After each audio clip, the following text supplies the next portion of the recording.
Thy word is a lamp unto my feet and a light unto my path. Read God's word daily.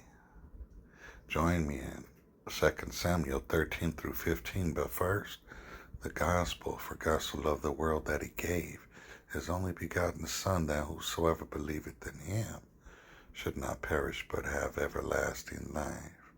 His Son's name is Jesus, and he inherited that name from the Father. And the Son of God, Jesus Christ, came unto his own, and they received him not. Being free of sin, they accused him of blasphemy, for saying he's the Son of God. They put him on the cross where he died for the sins of the world. They buried him in a sepulchre, and on the third day the power of God raised him from the dead, and he was seen alive by over 500 witnesses at once. 2Samuel 13. And it came to pass, after this, that Absalom, the son of David, had a fair sister, whose name was Tamar. And Amnon, the son of David, loved her. And Amnon was so vexed that he fell sick for his sister Tamar, for she was a virgin, and Amnon thought it hard for him to do anything to her. But Amnon had a friend whose name was Jonadab, the son of Shimeah, David's brother, and Jonadab was a very subtle man. And he said unto him, Why art thou, being the king's son, lean from day to day? Wilt thou not tell me? And Amnon said unto him, I love Tamar, my brother Absalom's sister.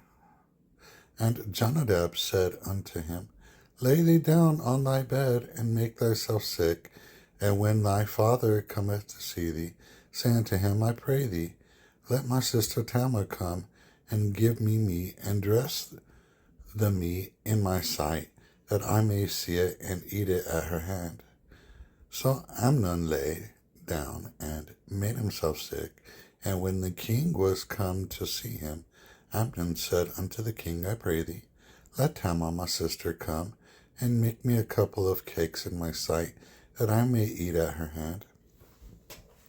Then David sent home to Tamar, saying, Go now to thy brother Amnon's house, and dress him meat. So Tamar went to her brother Amnon's house, and he was laid down, and she took flour and kneaded it, and made him cakes in his sight, and did bake the cakes. And she took a pan and poured them out before him. But he refused to eat. And Amnon said, Have out all the men from me. And they went out every man from him. And Amnon said unto Tamar, Bring the meat into the chamber, that I may eat of thine hand. And Tamar took the cakes which she had made, and brought them into the chamber to Amnon her brother. And when she had brought them unto him to eat, he took hold of her, and said unto her, Come lie with me, my sister. And she answered him, Nay, my brother, do not force me, for no such thing ought to be done in Israel. Do not thou this folly. And I, whither shall I cause my shame to go? And as for thee, thou shalt be as one of the fools in Israel. Now therefore I pray thee, seek unto the king, for he will not withhold me from thee. Howbeit, he would not hearken unto her voice, but being stronger than she, forced her, and lay with her. Then Amnon hated her exceedingly, so that the hatred wherewith he hated her was greater than the love wherewith he had loved her. And Amnon said unto her, Arise, be gone. And she said unto him, There is no cause. This evil in sending me away is greater than the other that thou didst unto me. But he would not hearken unto her.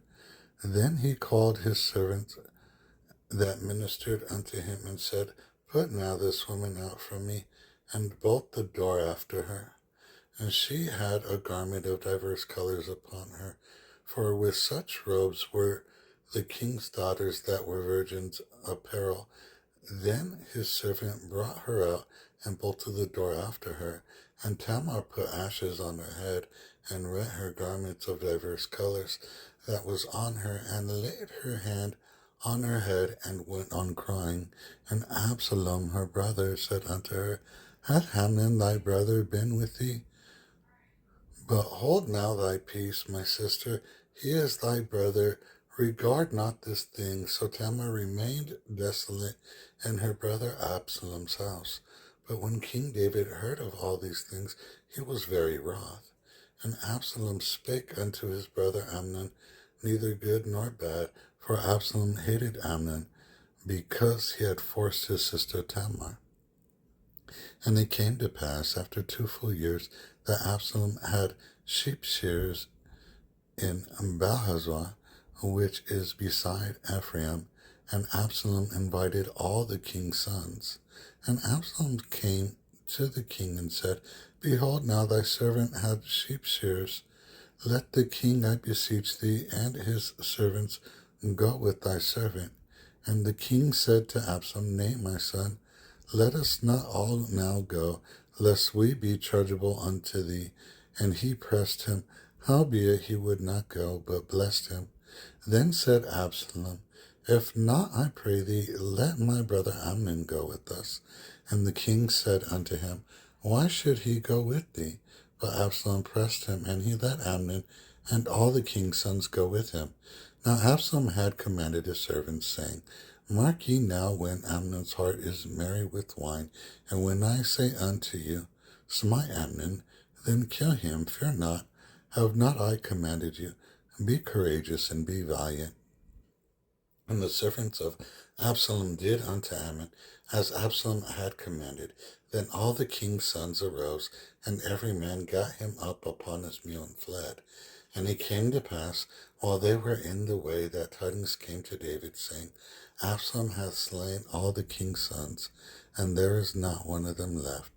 Then the king arose and tare his garments, and lay on the earth, and all his servants stood by with their clothes rent.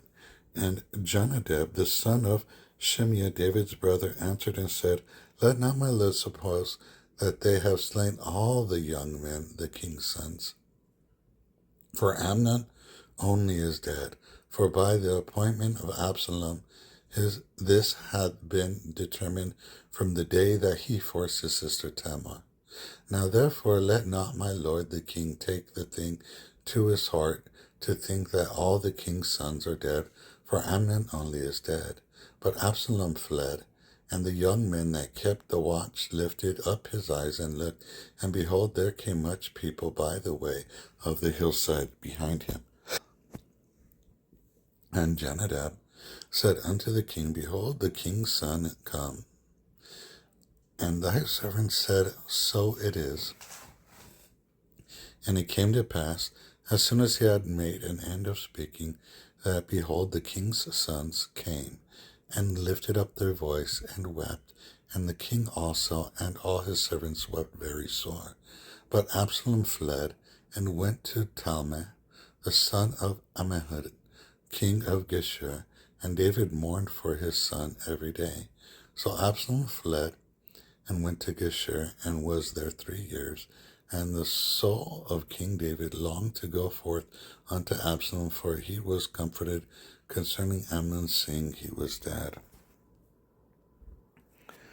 2Samuel 14. Now Joab the son of Zeruiah perceived that the king's heart was toward Absalom, and Joab sent to Tekoa, and fetched thence a wise woman, and said unto her, I pray thee, feign thyself to be a mourner, and put on now mourning apparel, and anoint not thyself with oil, but be as a woman that had a long time mourned for the dead, and come to the king, and speak on this manner unto him. So Joab put the words in her mouth. And when the woman of Tekoa spake to the king, she fell on her face to the ground, and did obeisance, and said, Help, O king. And the king said unto her, What aileth thee? And she answered, I am indeed a widow woman, and my husband is dead. And all thy handmaid had 2 sons, and they strove together in the field, and there was none to part them, but the one smote the other, and slew him. And behold, the whole family was risen against thy handmaid. And they said, Deliver him that smote his brother, that we may kill him for the life of his brother whom he slew, and we will destroy the heir also. And so they shall quench my coal which is left, and shall not leave to my husband neither name nor remainder upon the earth. And the king said unto the woman, Go to thine house, and I will give charge concerning thee. And the woman of Tekoa said unto the king, My lord, O king, the iniquity be on me and on my father's house, and the king and his throne be guiltless. And the king said, Whosoever saith aught unto me, bring him to me, and he shall not touch thee any more. And then said she, I pray thee, let the king remember the Lord thy God, that thou wouldest not suffer the revengers of blood to destroy any more, lest they destroy my son. And he said, As the Lord liveth, there shall not one hair of thy son fall to the earth. Then the woman said, Let thine handmaid, I pray thee, speak one word unto my lord the king. And he said, Say on. And the woman said, Wherefore then hast thou thought such a thing against the people of God? For the king doth speak this thing, and as one which is faulty, and that the king doth not fetch home again his banished. For we must needs die, and are as water spilt on the ground, which cannot be gathered up again. Neither doth God respect any person, yet doth he devise means that is his banished be not expelled from him. Now therefore that I am come to speak of this thing unto my lord the king, it is because the people have made me afraid. And thy handmaid said, I will now speak unto the king. It may be that the king will perform the request of his handmaid, for the king will hear to deliver his handmaid out of the hand of the man that would destroy me and my son together out of the inheritance of God. Then thine handmaid said, The word of my lord the king shall now be comfortable. For as an angel of God, so is my lord the king to discern good and bad. Therefore the Lord thy God will be with thee. Then the king answered and said unto the woman, Hide not from me, I pray thee, the thing that I shall ask thee. And the woman said, Let my lord the king now speak. And the king said, I is not the hand of Joab with thee in all this?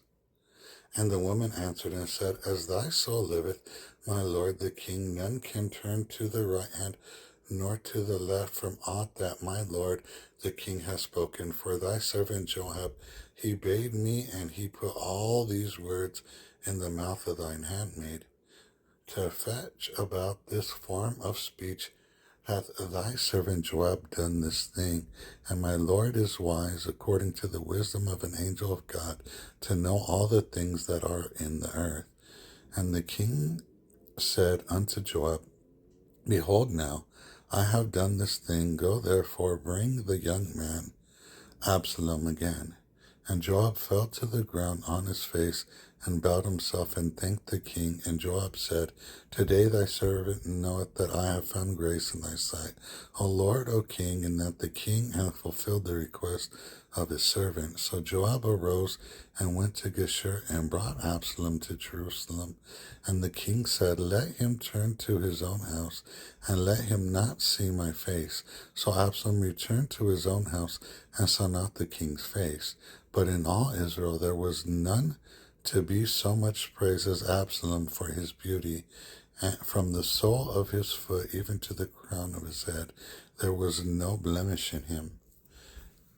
And when he pulled his head, for it was at every year's end that he pulled it, because the hair was heavy on him, therefore he pulled it. He weighed the hair of his head at 200 shekels after the king's weight. And unto Absalom there were born 3 sons and 1 daughter, whose name was Tamar. She was a woman of a fair countenance. So Absalom dwelt 2 full years in Jerusalem, and saw not the king's face. And therefore Absalom sent for Joab to have sent him to the king, but he would not come to him. And when he sent again the second time, he would not come. Therefore he said unto his servant, See, Joab's field is near mine, and he hath barley there. Go and set it on fire. And Absalom's servant set the field on fire.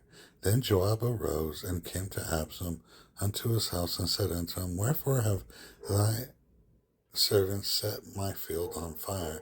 And Absalom answered Joab, Behold, I sent unto thee, saying, Come hither, that I may send thee to the king to say, Wherefore am I come from Geshur? It had been good for me to have been there still. Now therefore let me see the king's face, and if there be any iniquity in me, let him kill me.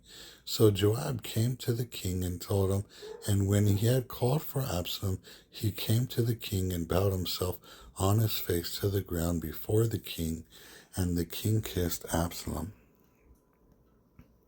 2 Samuel 15.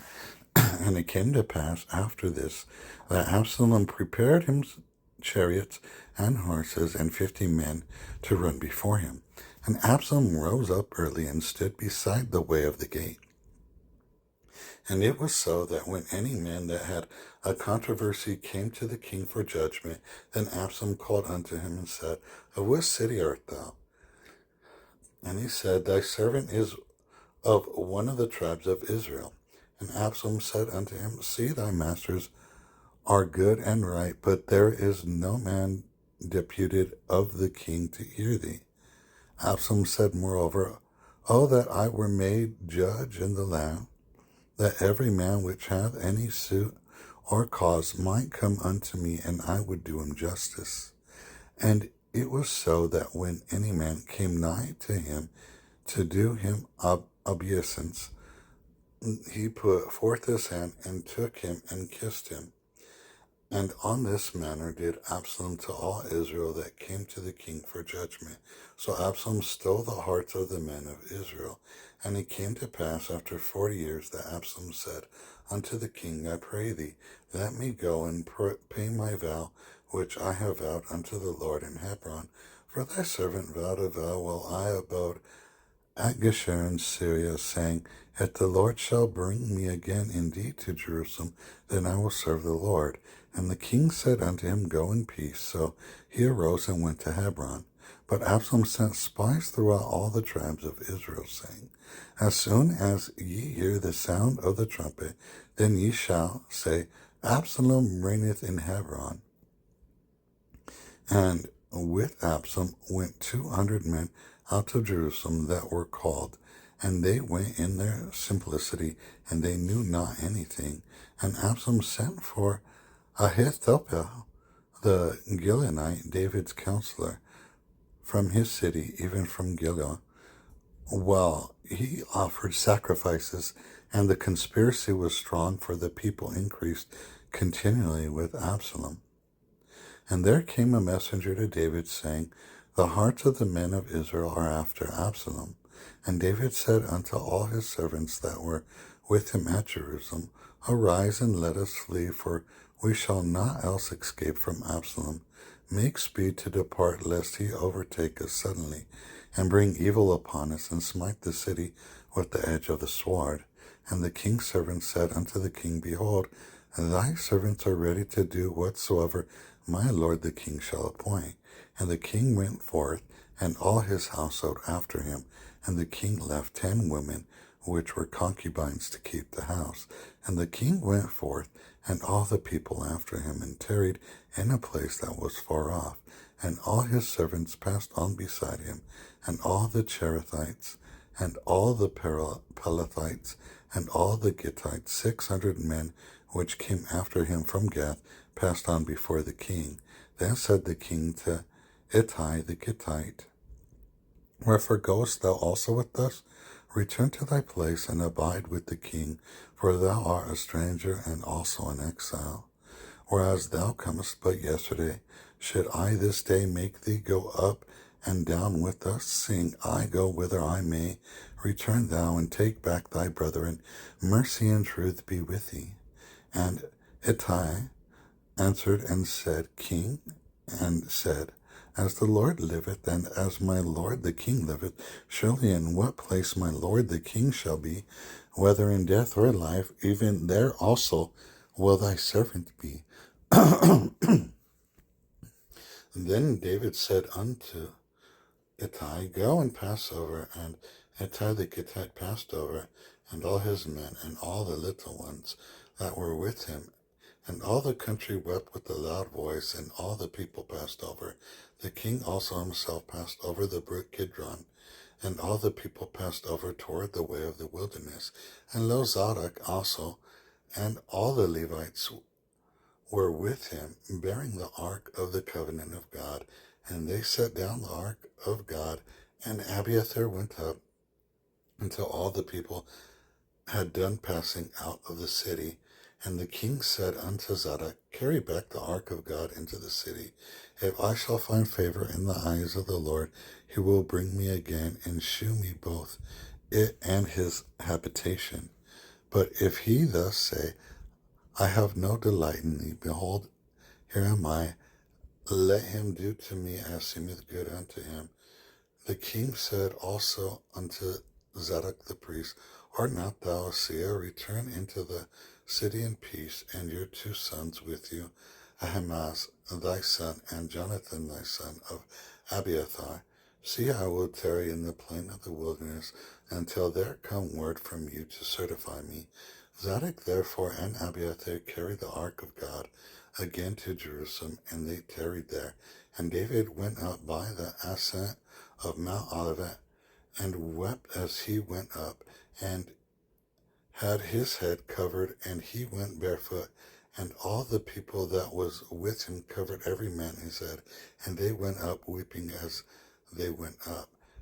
And one told David, saying, Ahithophel is among the conspirators with Absalom. And David said, O Lord, I pray thee, turn the counsel of Ahithophel into foolishness. And it came to pass that when David was come to the top of the mount, where he worshipped God, behold, Hushai the Archite came to meet him with his coat rent and earth upon his head, unto whom David said, If thou passest on with me, then thou shalt be a burden unto me. But if thou return to the city, and say unto Absalom, I will be thy servant, O king, as I have been thy father's servant hitherto, so will I now also be thy servant. Then mayest thou for me defeat the counsel of Ahithophel. And as thou hast not there with thee Zadok and Abiathar the priest, therefore it shall be that what things soever thou shalt hear out of the king's house, thou shalt tell it to Zadok and Abiathar the priest. Behold, they have there with them their 2 sons, Ahimaaz Zadok's son, and Jonathan Abiathar's son, and by them ye shall send unto me everything that ye can hear. So Hushai, David's friend, came into the city, and Absalom came into Jerusalem.